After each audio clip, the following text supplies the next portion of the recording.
karena seperti juga apa yang disabdakan oleh Rasul kita tercinta Nabi Muhammad SAW yang pernah menyampaikan pada kita, tidak ada hari, kata Allah, yang paling aku banyak bebaskan manusia dari neraka kecuali hari Arafah. Mereka yang datang pada tahun ini melaksanakan ibadah haji dan kebetulan dalam posisi wukufnya pada hari Jumat, yang sering diistilahkan oleh banyak orang sebagai Haji Akbar dari kloter, terutama jemaah haji Indonesia, untuk mensurvei tempat. Dan memang Assalamualaikum warahmatullahi wabarakatuh. Marhaban bikum, selamat datang semuanya di vlognya Sahabat Salam. Apa kabar kalian semua? Semoga kalian semua diberikan kesehatan oleh Allah dan semoga tidak kekurangan sedikit apapun. Amin ya rabbal alamin.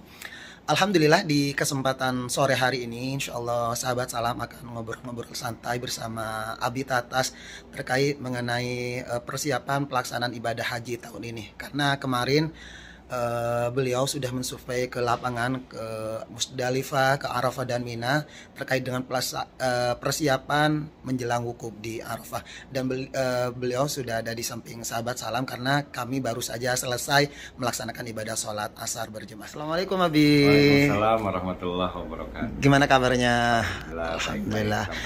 Iya, gimana, sudah beradaptasi nggak dengan cuaca di Arab Saudi nih, Abi? Itu mau nggak mau ya, kita dan para seluruh jemaah, terutama jemaah haji Indonesia, pada kesempatan ini harus mulai beradaptasi dengan cuaca yang sedikit ekstrim. Yang tentu jemaah juga semakin paham akan anjuran pemerintah, baik pemerintah Indonesia ataupun pemerintah Saudi, dalam mempersiapkan kegiatan yang akbar ini, agar mereka ada dalam kelancaran, keselamatan dalam pelaksanaan. Amin, amin, amin, amin. Ya Abi, saya mau nanya-nanya nih terkait dengan persiapan pemerintah mempersiapkan di lapangan, wabil khusus di Arafah dan Musdalifah dan Mina terkait dengan semakin dekatnya pelaksanaan ibadah haji. Karena saya lihat kemarin Abi sudah mensurvei langsung ya ke sana. Betul. Bagaimana nih persiapannya di sana? Hampir rata-rata ya, seluruh maktab yang penyelenggara pelaksanaan di lapangan, betul, kepanjangan daripada Muassasah dan Kementerian Haji Saudi, sudah melakukan dan membawa tim dari kloter, terutama jemaah haji Indonesia, untuk mensurvei tempat. Dan memang sepertinya hampir 100% persiapan itu sudah dilakukan. Masya Allah. Dan pemerintah Saudi kelihatannya benar-benar serius. Juga pemerintah Indonesia kelihatannya para petugasnya juga benar-benar semangat ya untuk mensukseskan kegiatan Haji Akbar ini, yang kebetulan tantangannya sangat berat mungkin ya untuk tahun ini, jauh berbeda dengan tahun-tahun yang telah dilaksanakan sebelumnya. Demikian. Emang seperti yang saya ketahui, Abi semenjak saya kenal sama Abi kan hampir tiap tahun Abi ini melaksanakan ibadah haji atau membimbing jamaah haji ya dari Jawa Barat. Terus apakah ada perbedaan nih tahun sekarang dengan tahun-tahun sebelumnya di lapangan mobil khusus nih? Oke. Nampaknya hampir sama ya, karena bukan Abi saja, kawan-kawan yang lain yang kemungkinan sudah rutin tiap tahun membimbing para jemaahnya ke Tanah Suci dalam pelaksanaan ibadah haji, mereka rata-rata menemukan perbedaan yang sangat signifikan, terutama pelaksanaan haji tahun ini pasca pandemi ya. Karena mungkin ada beberapa sebab. Yang pertama, pemerintah Saudi juga merasa khawatir begitu dibuka pelaksanaan ini yang akan menjadi test case ya, uji coba bagi pelaksanaan sebelum nanti full dilaksanakan pada tahun depan. Ini harus benar-benar menghasilkan langkah yang baik begitu, dan diperlihatkan kepada dunia bahwa Saudi berhasil memanage perjalanan ibadah haji sebagai ibadah seremonial diikuti oleh seluruh dunia. Betul. Dari kalangan kaum muslimin berhasil begitu. Nah, maka dengan dorongan seperti itu, Saudi akan begitu tertib, teliti dan detail untuk mempersiapkan segala kemungkinan-kemungkinan yang terjadi. Itu nampak sekali kelihatan. Oh iya. Sangat nampak sekali kelihatannya. Kemudian yang kedua, kebetulan pada saat tes case sekarang ini juga pas wukuf itu terlaksananya pada hari Jumat, seperti yang telah ditetapkan oleh pemerintah Saudi. Ini mungkin sudah diasumsikan dari jauh-jauh sebelumnya, jika wukuf itu terjadi pada hari Jumat, maka sudah tentulah bukan hanya masyarakat Indonesia, kaum muslimin yang ada di Saudi sekalipun atau negara-negara terdekat sekalipun, pada keumumannya mereka sangat ingin sekali melaksanakan haji yang wukufnya berbarengan pada hari Jumat. Karena tentu berasumsi haji Rasulullah SAW dilaksanakan wukufnya pada hari Jumat. Jadi sesuai dengan haji wadanya Rasulullah. Ini menjadi keinginan tersendiri, pemicu tersendiri, terutama bagi masyarakat yang ada di Saudi ini ingin melaksanakannya. Maka tentu Saudi juga akan memproteksi, sehingga ada perbedaan yang sangat kelihatan sangat masif dilakukan oleh pemerintah Saudi, terutama dalam hal keamanan. Ada perbedaan yang sangat mungkin mencolok ya. Betul, dari segi keamanan dari segi mungkin keamanan, iya. Hampir tiap berapa meter mobil kepolisian itu dipasang sedemikian rupa untuk menjamin terlaksana kegiatan haji ini dengan aman. Betul banget itu. Entah berapa biaya yang dikeluarkan dan dipersiapkan oleh pemerintah Saudi sekarang dengan pengamanan yang sangat protektif seperti sekarang ini. Karena tidak biasanya saya sendiri yang tiap tahun membimbing jemaah haji ya. Ya, di tiap jalan-jalan gang-gang di Mekah ini sudah diisi oleh mobil-mobil polisi. Baru tahun ini mungkin melihat yang sangat berbeda ya. Baru tahun ini, dan situasi itu tidak gambaran situasi itu tidak pernah ditemukan oleh saya pada masa-masa sebelumnya. Masya Allah. Kalaupun keamanan ada tapi tidak seprotektif ini. Sepadat itu ya pengawasan di Masjid Haram ataupun betul. Di jalan-jalan di sekitar ini ataupun di Masyair, artinya Arafah, Muzdalifah dan Mina. Begitu protektif. Sehingga bukan hanya penyediaan perangkat keamanan sebagai pemerintah yang memiliki otoritas untuk mengamankan itu, Saudi juga kayaknya melengkapi ya dari muasasah dari Kementerian Haji Saudi, melengkapi aturan yang lebih protektif dan sangat mengikat, baik aturan itu yang bersifat denda, kurungan dan sebagainya bagi mereka yang tidak memiliki tasreh, mereka yang tidak memiliki izin untuk memasuki haji. Walaupun dari sejak zaman-zaman sebelumnya atau tahun-tahun sebelumnya sudah ada juga la hajja duna tasrih umpamanya ya, tidak ada haji tanpa izin. Tasreh, ya. Itu artinya dari dulu ada, tapi itu hanya slogan. Tapi sekarang ini benar-benar sepertinya begitu ya.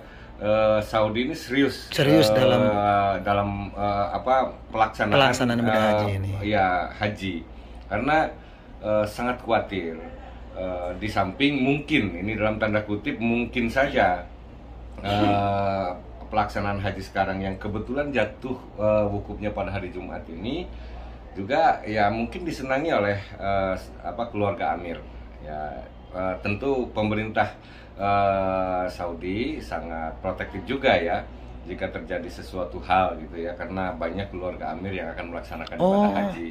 Ya, untuk tahun ini ya. Ya, saya tengok tidak seperti biasanya yang jalan dari Anjujiah Janubiyah yang kemudian itu sebagai akses untuk masuk ke istana para Amir yang di atas Mina itu begitu dijaga ketat, tidak seperti sebelumnya. Penjagaannya sudah ketat banget ya. Sudah begitu protektif benar gitu. Sampai untuk masuk ke wilayah Arafah, untuk masuk ke wilayah Mina itu ada 3 checkpoint, 3 taptis yang disediakan. Tentu mobil besar atau mobil kecil juga tidak bisa laju dengan cepat. Itu pasti ditaptis. Dan seluruh jemaah dilengkapi dengan barcode yang yang betul-betul menandakan itu sebagai jemaah haji. Jemaah haji ya. Kemudian jadi tidak sembarangan bisa masuk ya, kalau ilegal gitu yang tidak memiliki tasreh gitu untuk tahun ini mungkin. Ya, keumuman dan hal yang wajar. Para pembimbing kelompok jemaah dari Indonesia tiap tahun keumumannya sering minta bantuan para mukimin yang ada di sini. Karena tentu kondisi jemaah macam-macam dari tiap kelompok jemaah Indonesia itu. Ada yang uzur fisiknya, ada yang harus didorong, harus dibantu dan lain sebagainya. Nah, dalam tahun ini hal yang sulit ya. Hal yang sulit dilakukan untuk bisa memasukkan karena akan berisiko berat. Juga yang kedua ya tidak semudah seperti yang tahun-tahun sebelumnya. Nah, ini perbedaannya ya. Kalau tadi ditanyakan oleh Nak Salam, bagaimana perbedaannya dengan tahun-tahun sebelumnya, yang paling mencolok itu bahwa pemerintah Saudi cukup serius sekarang ini betul-betul protektif ya untuk dapat menjaga pelaksanaan ibadah haji ini secara benar-benar tertib dan aman, sehingga menjamin tidak terjadi apa-apa, dan pada saat itu baru kemungkinan tahun depan pelaksanaan haji itu full seperti yang dilakukan tahun-tahun sebelumnya. Karena mungkin untuk tahun ini sebenarnya apa yang disampaikan Abi barusan, mungkin tahun ini karena test case ya, pelaksanaan uji coba, karena udah hampir 3 tahun tidak ada pelaksanaan haji dari makanya ini benar-benar serius ditangani oleh pemerintah Arab Saudi. Betul. Kalau misalnya mungkin kalau hari ini sukses digelar, mungkin tahun berikutnya akan dibuka lebih bebas lagi. Dan tentu juga pelayanan peningkatan. Makanya pernah menjadi pembahasan ketika Kementerian Agama akhirnya mengajukan kepada Dewan DPR tentang anggaran pelaksanaan ibadah haji. Ini sangat logik, sangat masuk akal. Kenapa? Karena ya dengan pelaksanaan tingkat tinggi ibadah tingkat tinggi, ibadah seremonial, maksudnya ibadah seremonial yang tingkat tinggi ini cukup akan menguras dana, menguras perhatian. Walaupun memang kelihatan fasilitas pun meningkat lah gitu ya, dibanding dengan tahun-tahun sebelumnya. Seperti dari mulai tahun 2017 umpamanya ke belakang, 2016, apalagi 2015 atau sebelumnya, tenda yang di Mina itu cukup dengan tenda biasa yang hanya dengan tiang di tengahnya, kemudian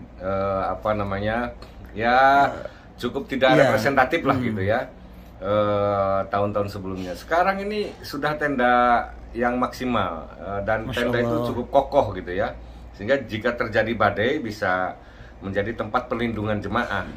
Tendanya sudah bagus, sudah terjamin keamanannya. Kemudian di dalam tenda juga, apalagi situasi panas seperti ini, sudah disediakan AC dan blower gitu ya, untuk mendinginkan ruangan tenda itu gitu, dan tidak terlalu banyak angin keluar masuk.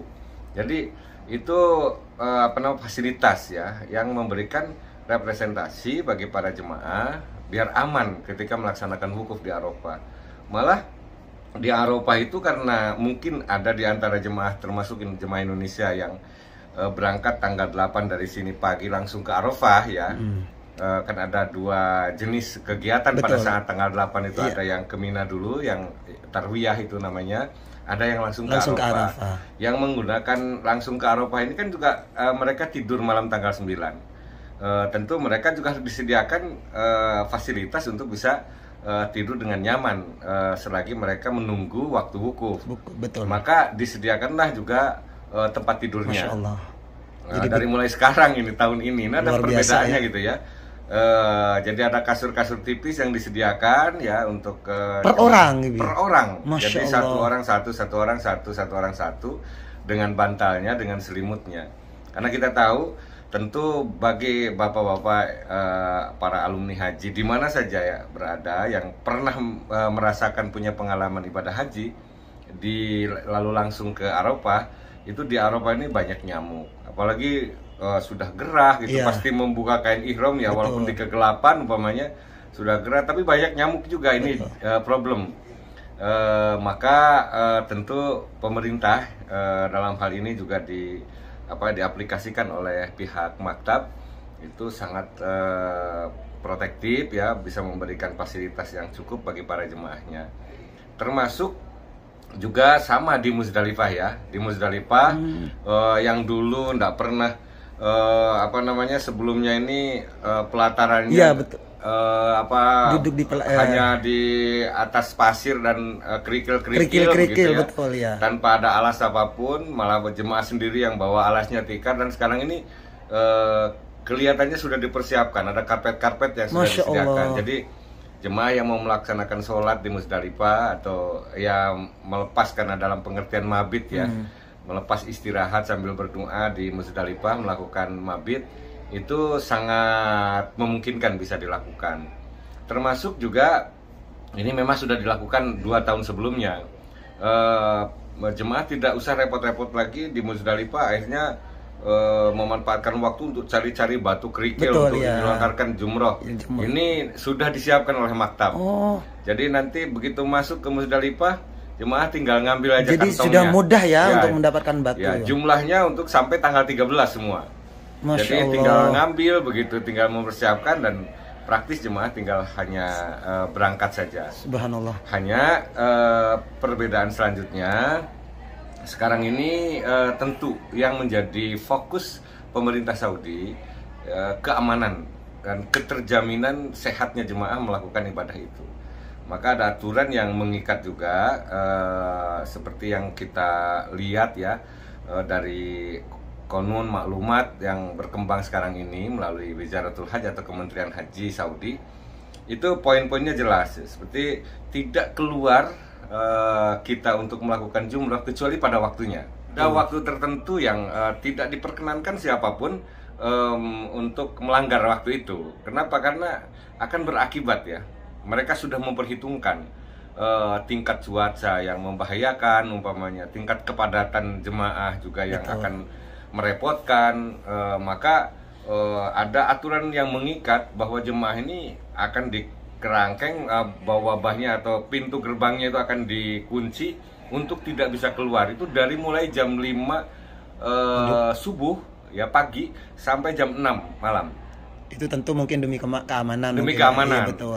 Makanya tentu para pembimbing, para ahli ilmu dalam hal ini ahli fikih juga, ini akan muncul banyak pertanyaan, terutama disitulah kita harus menggunakan mausu'atul fiqh atau perluasan pemahaman dalam ibadah haji dalam situasi yang sangat situasional seperti sekarang ini, cuacanya panas itu. Gak mungkin juga kita memaksakan ingin meraih abdoliyah gitu. Betul. Ya. Tetapi juga merusak, toh ibadah itu demi kemaslahatan.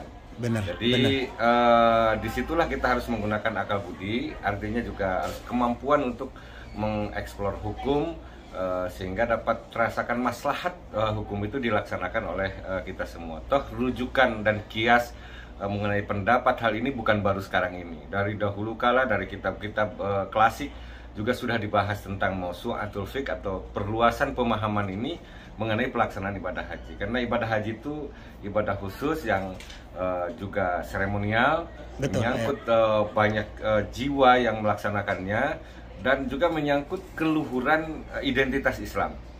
Jangan ada sampai juga nanti kan tidak enak kita sebagai seorang muslim kalau terjadi banyak korban akibat keteledoran manajemen pelaksanaan ibadah haji. Loh, kok haji itu jadi area meninggal, area pembunuhan, area kan tidak enak juga. Maka paling bagus manajemen itu syariat diterjemahkan untuk kemaslahatan kita. Maka para jemaah tentu mudah-mudahan tahun-tahun yang akan datang, amin. Tentu ada resiko nih, ada peningkatan biaya, itu sudah sangat logik ya. Ada peningkatan biaya karena fasilitas juga ditingkatkan, pelayanan juga ditingkatkan. Itu sesuai dengan tuntutannya bahwa Saudi sekarang meningkatkan tekanan biaya bagi para peserta haji tiap negara. Ya, konsekuensinya seluruh kaum muslimin di dunia juga begitu, sama halnya ya. Tapi haji reguler yang ditangani oleh pemerintah itu tentu saya sangat memahami ya. Kalau pemerintah dalam hal ini Kementerian Agama mengajukan peningkatan pembiayaan bukan karena sebab sesuatu hal. Kalau saya lihat ini memang kita butuh tuntutan. Kalau saya seorang yang swasta umpamanya dan paham tentang pelaksanaan haji, jika dituntut untuk melayani jemaah per 80 orang saja umpamanya, fasilitasnya seperti yang disediakan pemerintah, pesawatnya disediakan pemerintah, hotelnya disediakan pemerintah, makan disediakan pemerintah, saya itu butuh uang kira-kira sebagai orang swasta untuk mengkalkulasi itu ya di atas 80-90 juta rata-rata ya. Per satu orang, baik durasi waktu, pelayanan yang sama dengan pemerintah. Jika saya umpamanya sebagai seorang swasta yang untuk mengkalkulasi itu ya dia rata-rata di atas 90 atau 80 jutaan. Karena pelayanannya saya lihat memang sangat luar biasa. Ya, sekarang untuk haji reguler ada luar biasa. Luar biasa. Sampai di Madinah nih, saya kawan yang mendahului berangkat di gelombang 1 ke Madinah dulu. Pertama ya. Ya, ini unik sekali karena pemerintah juga memanfaatkan situasi keadaan di Madinah ini, hotel yang tidak laku bagi negara-negara lain, akhirnya jemaah reguler masuk ke hotel-hotel bintang 5 seperti ke Movenpick, ke Rov, kemana gitu ya, ke Al Harab. Ini kan sangat luar biasa. Iya, luar biasa banget Kapan itu jemaah reguler dimasukkan ke bintang 5? Reguler serasa VVIP. Iya, reguler tapi serasa VVIP. Iya. Ini juga membuat cemburu bagi kalangan jemaah tertentu, terutama Betul. yang dikelola oleh swasta ya, yang memiliki izin PIHK, penyelenggara ibadah haji khusus. Loh, kok reguler kok bisa di bintang 5 gitu. Ya. Ini kan, tapi ini sebetulnya bukan mengambil wilayah itu. Saya yakin panitia baik PPIH yang ada di Madinah, di Mekah, di Arab Saudi ini, atau PPIH pusat di Jakarta, itu memanfaatkan situasi hotel karena kebetulan sekarang nggak laku umpamanya ya, lalu dimanfaatkan oleh pemerintah. Terus menurut kesimpulan akhir dari Abi Nina Salam, nampaknya gitu ya, sekarang ada perbedaan yang sangat luar biasa Di lapangan ya. di lapangan. Betul. Baik itu bagi jemaah yang akan dirasakan, bagi pembimbing begitu ya, terutama bagi pemerintah kita dan pemerintah Saudi. Tentu diharapkan ini hasilnya akan baik. Amin, amin. Dan seluruh peserta ibadah haji jemaah dari Indonesia terutama ya, atau dari seluruh dunia sekalipun, kita harapkan pada tahun ini berjalan dengan baik, selamat. Apalagi ini haji mabrur, doa-doa mereka juga terijabah oleh Allah. Amin. Karena seperti juga apa yang disabdakan oleh Rasul kita tercinta Nabi Muhammad SAW, yang pernah menyampaikan pada kita, tidak ada hari, kata Allah, yang paling aku banyak bebaskan manusia dari neraka kecuali hari Arafah. Mudah-mudahan orang-orang, para tamu Allah, mereka yang datang pada tahun ini melaksanakan ibadah haji dan kebetulan dalam posisi wukufnya pada hari Jumat, yang sering diistilahkan oleh banyak orang sebagai haji akbar, memang mereka akan